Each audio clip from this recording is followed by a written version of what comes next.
ស្ដីអ្នកនរគ្នាថ្ងៃនេះគឺមកអាន boxing សភៅថ្មីទៀតហើយគ្រាន់តែបើក្បាលមកឃើញ LK Universal នឹងដឹងតែរឿងអីហើយត្រូវអត់រឿងដែល admin excited ខ្លាំងមែនតើដើមឆ្នាំ2021ហ្នឹងព្រោះរឿងមួយនេះគឺជាប់ខ្សែស្រឡាយមកពីត្រកូលចក្រវាលអរិយខ្មៅហើយខ្សែស្រឡាយចក្រវាលអរិយខ្មៅដូចជាខានចេញចង់2ឆ្នាំហើយសម្រាប់ admin គឺ admin គឺជា fan កាប់មុខមួយរូបហើយអ្វីដែលសំខាន់សម្រាប់ admin គឺឃើញថាដើមឆ្នាំ2021នេះអ្នកនិពន្ធធ្វើវិធីគឺ update ខ្លាំងមែនតើហើយសម្រាប់សភៅចេញថ្មីលើកនេះគឺមានសុទ្ធតែស្នៀតសុទ្ធតែ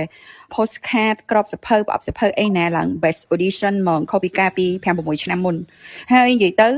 admin ធ្លាប់ទិញសភៅការពីសេរីរៈខ្មៅពីអ្នកនិពន្ធយើងនឹងយកមកអាន limited អត់មានកដោអីពិសេសដូចលើកនេះទេគ្រាន់តែមានកម៉ានិងកាត់ member អីប៉ុណ្ណឹងទេតែលើកនេះគឺត្រឡប់មកវិញម្ដងទៀតញាក់ខ្លាំងហ្មងមានស្រាវមានប្រអប់និយាយទៅសាលារៈខ្មៅនេះគឺ update ខ្លាំងមែនតើ admin ក៏ជា fan កាប់មុខមួយរូបដែរហើយ admin គឺរំភើបខ្លាំងហ្មងគឺមិនចេះតែនិយាយតែឯងទេព្រោះ admin បានអានរឿងនេះហើយសម្រាប់រឿងមួយដែរគឺ admin ទទួលបានកដោពីប្រធីផងដែរហើយក៏អរគុណខ្លាំងជាពិសេសគឺល្អមើលខ្លាំងហ្មងហើយចំណងជើងភាគនិទានទី11នៃខ្សែស្រឡាយអរិយខ្មៅនេះគឺមានចំណងជើងថាឯគេក្រោយសាលាពេទ្យអ្វីដែលសំខាន់ទូប្រុសនៅរឿងនេះគឺស្អាតហើយសាច់រឿងនេះគឺល្អខ្លាំងហ្មងអានហើយជក់ចិត្តសម្រាប់អ្នកដែលគាត់ចូលចិត្តរឿងបបធីហ្នឹង admin សូម recommend ថាកុំរំលងរឿងមួយនេះឲ្យសោះព្រោះឯគេសាលាក្រោយពេទ្យហ្នឹងសាច់រឿងគឺបែបភ័យរន្ធត់អបិយជំនឿបើរំលងសាច់សាលារៈខ្មៅមួយនេះគឺស្ដាយក្រោយហ្មងចង់ដឹងថាសាច់រឿងរំអិតសាច់រឿងហ្នឹងល្អមើលខ្លាំងប៉ុណ្ណាគឺចាំជួបគ្នាវីដេអូក្រោយទៀត admin នឹងសម្រាយរឿងសង្ខេបខ្លីៗប្រាប់អ្នកទាំងអស់គ្នាឬប្រសិនបើអាចអ្នកទាំងអស់គ្នាគិតថារងចាំ admin សម្រាយរឿងក្រោយចេញយូរពេកឬក៏អាចទៅទិញសៀវភៅអានផ្ទាល់តែហ្មងក៏បានដែរហើយ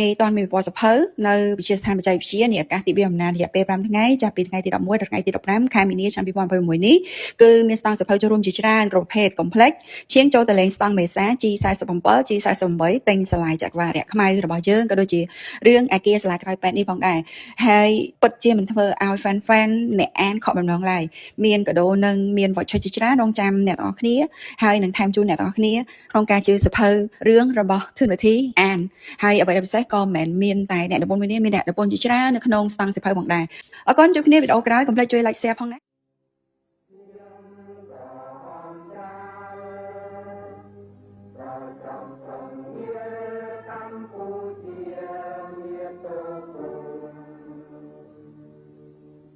កម្មករ